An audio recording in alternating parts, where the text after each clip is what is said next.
시간이 되었으니 오늘 1월 23일 예배를 시작하겠습니다. 먼저 사도신경으로 우리 신앙을 고백하겠습니다. 나는 전능하신 아버지 하나님 천지의 창조주를 믿습니다. 나는 그의 유일하신 아들 우리 주 예수 그리스도를 믿습니다. 그는 성령으로 잉태되어 공정령 마리아에게서 나시고 본디오 빌라도에게 고난을 받아 십자가에 못 박혀 죽으시고 장사된 지 사흘 만에 죽은 자 가운데서 다시 살아나셨으며 하늘에 오르시어 전능하신 아버지 하나님 우편에 앉아 계시다가 그로부터 살아있는 자와 죽은 자를 심판하러 오십니다. 나는 성령을 믿으며 거룩한 공교회와 성도의 교제와 죄를 용서받는 것과 몸의 부활과 영생을 믿습니다. 아멘. 네, 우리 함께 찬양으로 예배를 시작하겠습니다.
주는 나의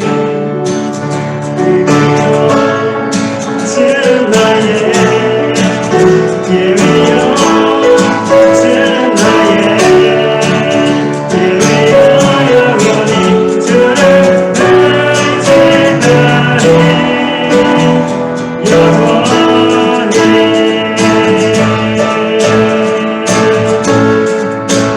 하늘 위에 주밖에 하늘 위에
사랑하는 주님, 오늘도 우리가 주님 앞에 이렇게 나왔습니다.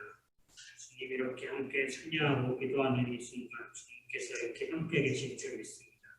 주님 우리 고맙게 청소년들 코로나로부터 좀 어려움으로부터 지켜주시고 보호하여 주셔서 우리가 모두 함께 예배하는 또 함께 모여서 예배하는 그날이 속히 올 수 있도록 주님 인도하여 주시옵소서.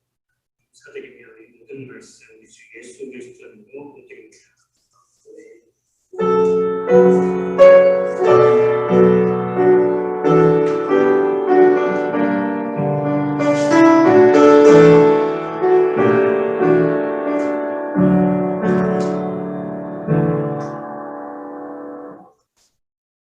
오늘 우리에게 주신 하나님의 말씀은 하박국 2장 1절에서 4절까지 말씀입니다. 하박국서 2장 1절에서 4절까지 말씀입니다. 네, 제가 대표로 모두 함께 2장 1절부터 4절을 읽도록하겠습니다. 시작. 내가 내 파수하는 곳에 서며 성무에 서리라.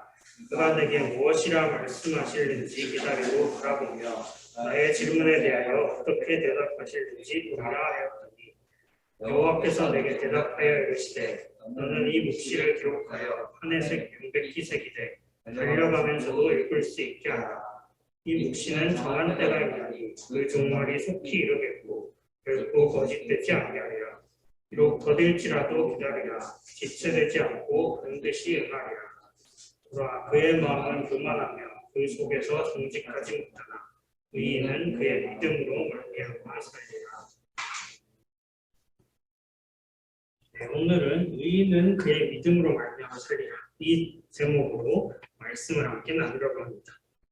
네, 여러분도 다 느끼셨겠지만 제가 노래를 잘 못해요. 그래서 힘드시죠 여러분? 다행히 다음 주부터 한 분이 도와주시기로 해서 여러분의 괴로움이 조금 줄어들 것 같습니다. 정말 다행이죠? 그래서 어서 이 괴로움이 줄어들고 저도 좀 노래의 부담을 덜 수 있길 바라면서 다음 주를 기다려보겠습니다. 네, 요새 코로나 시대가 길어지면서 계속하게 되는 생각은 답답하다라는 생각인 것 같아요. 언제 이게 끝날지 모르니까 계속 이 답답한 느낌이 들죠.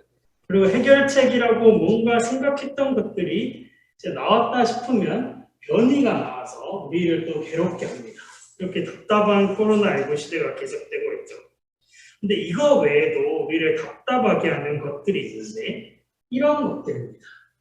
예를 들어서 광주에서 아파트가 무너졌어요. 이게 한 2주 가까이 됐는데요. 아직도 실종자 5명을 못 찾고 있습니다. 이 회사가 어떻게 사고를 했는가 제가 한번 보니까 이 희생자들 혹은 실종자들을 이제 찾기보다 회사 신뢰가 떨어지는 걸 걱정하고 있어요. 그리고 그 회사의 주가나 이 아파트 시세가 떨어지는 걸 걱정하는 사람들도 많죠. 그리고 여러분은 잘 모르겠지만 어떤 교회에서는 다른 이들한테는 법과 원칙을 강조했던 한 목사님이 편법을 써서 자기 아들한테 교회를 물려줬습니다. 하나님의 것인데 자기 재산인 것처럼 물려준 거죠.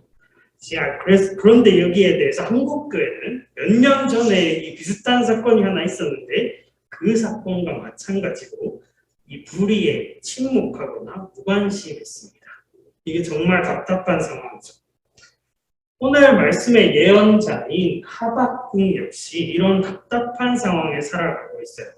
그래서 하나님께 질문을 합니다. 그래서 1장 3절을 보면 이 예언자가 뭐라고 질문을 하냐면 어찌하여 내게 죄악을 보게 하시며 폐역을 눈으로 보게 하시나이까.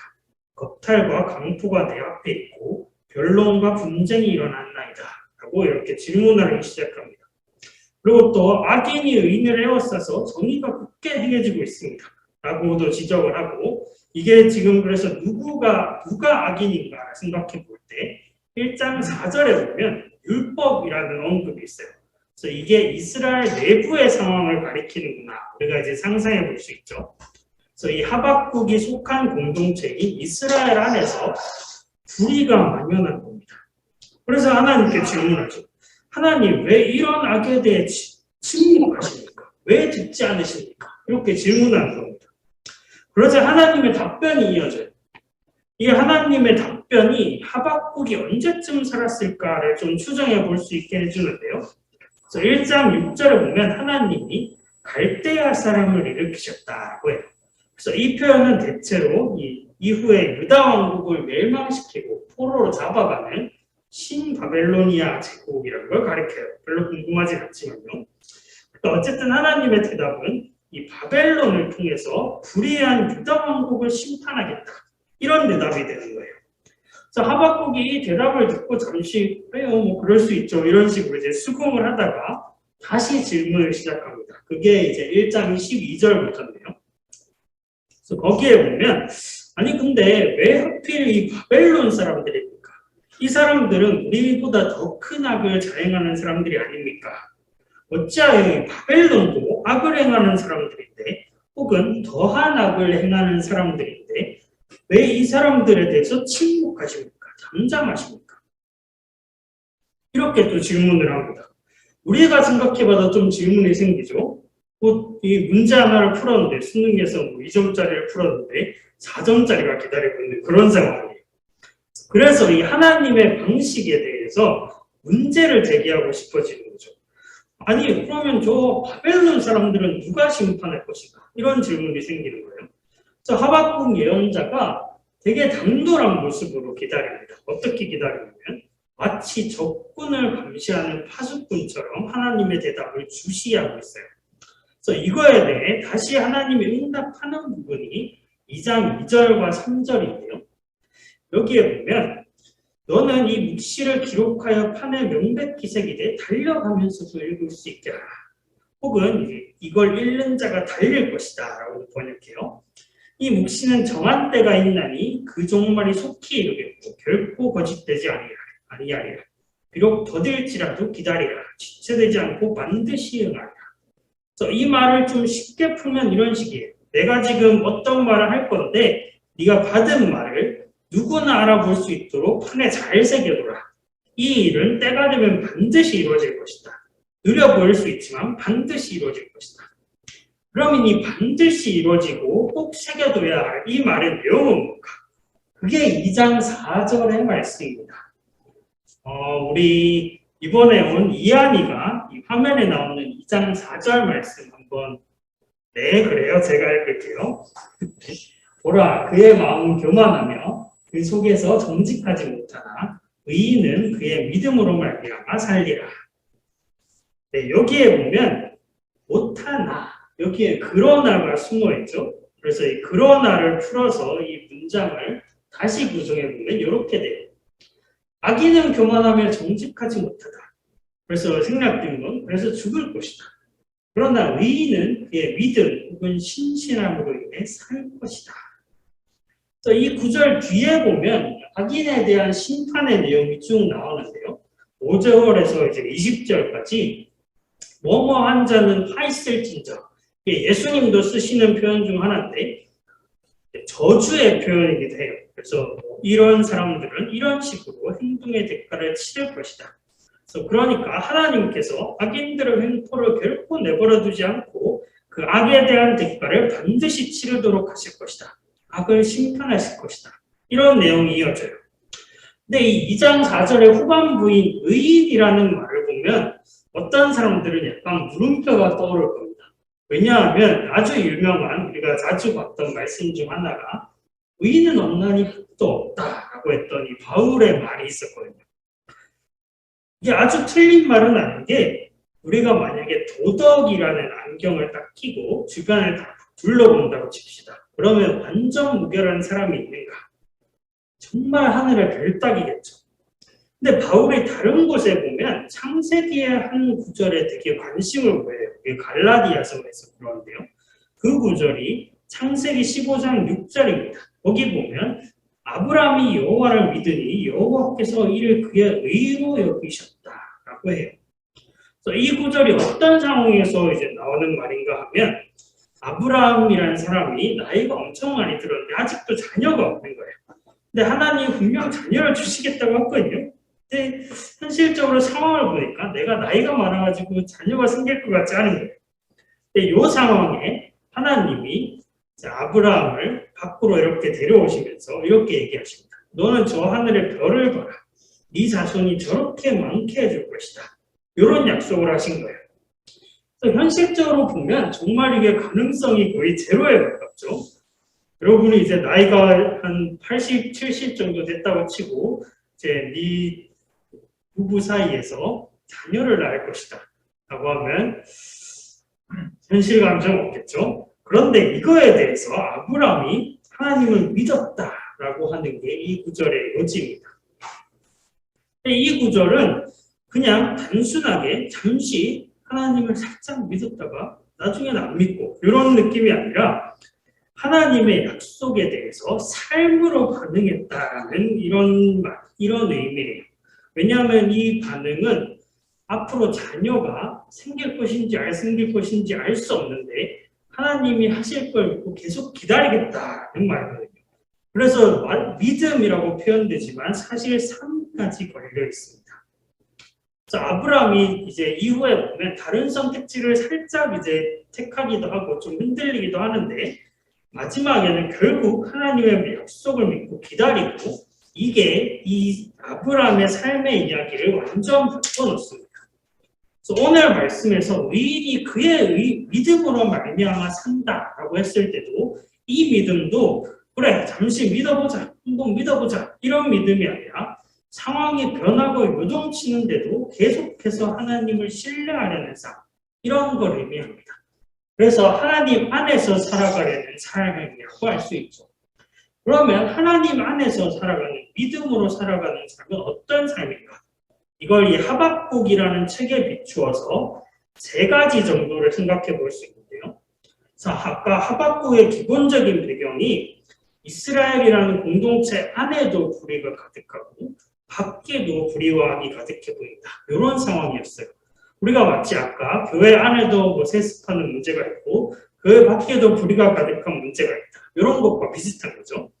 그래서 이 불의의 시대 속에서 하박국이 어떻게 하는가? 이게 우리가 볼 지점인데요. 먼저 아까도 봤듯이 하나님께 질문을 합니다.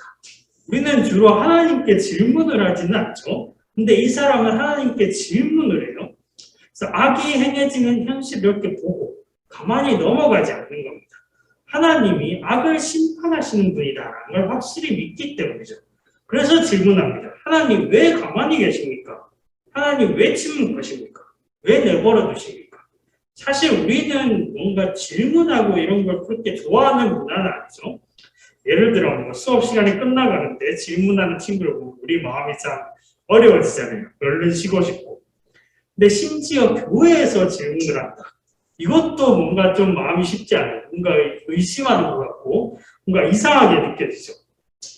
근데 사실 의심하는 사람들은 하나님께 질문하지는 않습니다. 스스로 질문을 하겠죠.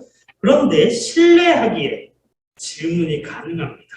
그리고 질문하기 시작할 때 하나님의 대답이 이제 들려오기 시작하죠. 그리고 둘째로 이건 저항하는 것이기도 해요. 하나님께 질문하는 건 악의 문제를 올바로 보고 있기 때문에 가능했어요. 그래서 이 하박국뿐만 아니라 예언자들의 삶을 보면 하나님의 말씀을 따라서 죄는 죄다, 불의는 불이다 이렇게 얘기를 합니다. 그래서 이 하박국도 마찬가지인데 이 말씀을 기록해서 모두가 읽을 수 있게 하라. 그래서 지금 우리가 읽고 있잖아요. 이거 자체가 저항의 행위이기도 해요. 한편으로는 이스라엘이라는 공동체 안을 향해서 그리고 다른 한편으로는 이스라엘 밖을 향해서 악인은 심판당할 것이다. 이런 말씀을 전하는 거죠. 마찬가지로 예수님께서 회개하라 하나님 나라가 가까이 왔다 하고 말씀을 전하실 때 이건 역시 저항의 의미가 담겨 있었어요. 그래서 불의를 행하는 사람들한테 예수님도 화있을진저 이렇게 이제 말씀을 선포하시죠. 그래서 이 화있을진저하고 고발의 대상이 됐던 사람들이 결국에는 예수님을 십자가에 못 박습니다. 그래서 믿음으로 사는 삶은 하나님께만 질문하는 것이 아니라 불의에 대해서도 질문하고 저항하는 삶이기도 한 거죠. 마지막으로 하나님 안에서 살아가는 믿음의 삶은 인내하는 삶이기도 해요. 2장 3절에 보면 이 심판이 이루어지는 게 우리가 보기에 더딜 수 있다. 이런 뉘앙스가 담겨 있어요. 그래서 아무것도 이루어지지 않는 것처럼 볼 수 있죠. 그래서 이런 상황에서는 우리가 믿음으로 신실하게 하나님의 말씀에 따라 살아가고자 한다라고 할 때 이게 약간 맥이 빠지는 상황이 올 수 있습니다. 하지만 오늘 말씀은 더딜지라도 해서 끝나는 게 아니라 그것이 반드시 이루어질 것이다. 그거 단언하죠. 그 근거는 뭐냐? 오직 하나님이십니다. 그리고 역사는 이 이스라엘을 압제하던 바벨론이라는 나라가 실제로 70여 년 만에 멸망하는 걸 보여주죠. 처럼 하나님을 믿는 건 인내하는 삶이기도 하지만 절망 속에서 마냥 기다리는 그런 희망 고문이 아니라 확실한 소망에 근거한 것이다 라고 할 수 있어요. 그래서 정리하자면 특별히 불의의 시대 속에서 하나님 안에서 믿음으로 살아가는 삶은 뭐냐? 먼저 그건 하나님께 질문하는 삶입니다. 이때 질문은 단순하게 의심하는 것 이런 게 아니라 하나님께 대답을 구하고 들음으로써 하나님의 말씀이 이루어지는 걸 경험하는 삶의 시작이 되죠. 그리고 또한 저항하는 삶인데요.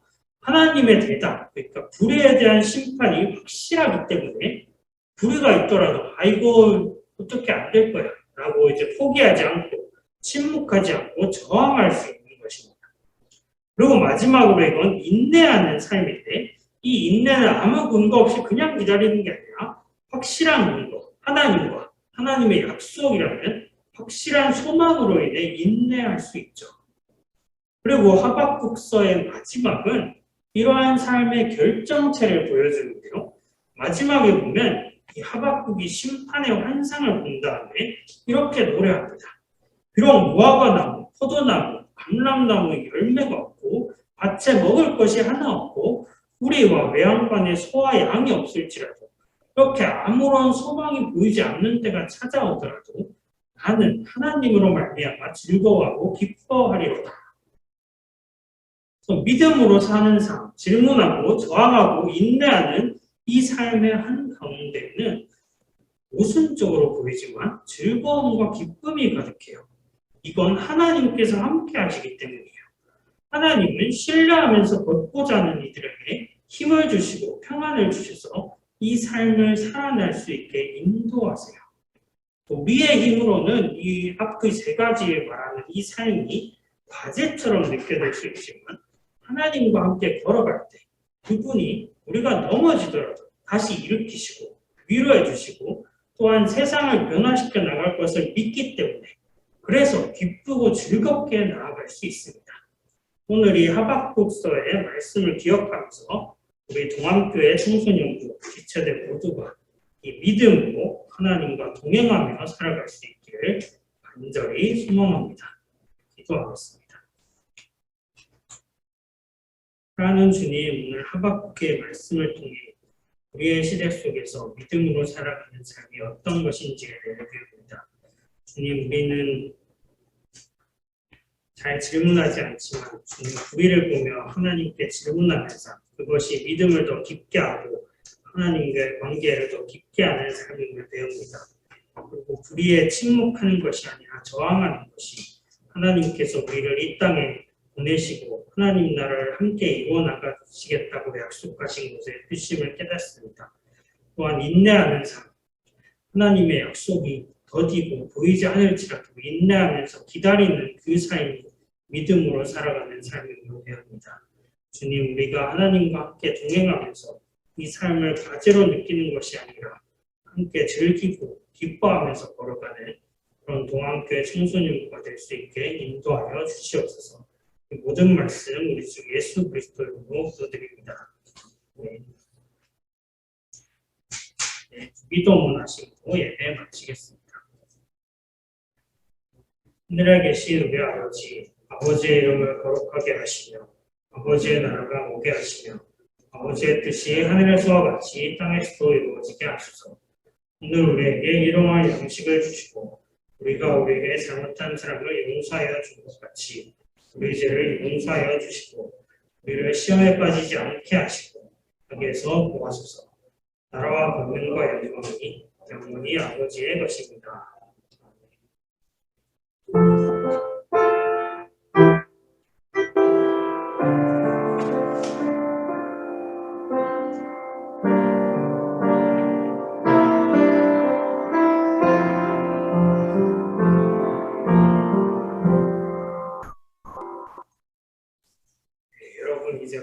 공부를 시작할 건데요. 그 전에 잠시 광고를 할 건데 여러분 중에 이제 백신을 맞았고 예배 올 수 있다 그런 친구들은 이제 지금도 몇몇 친구들이 와 있는데 여기에 함께 모여서 예배를 할 수 있었으면 좋겠어요.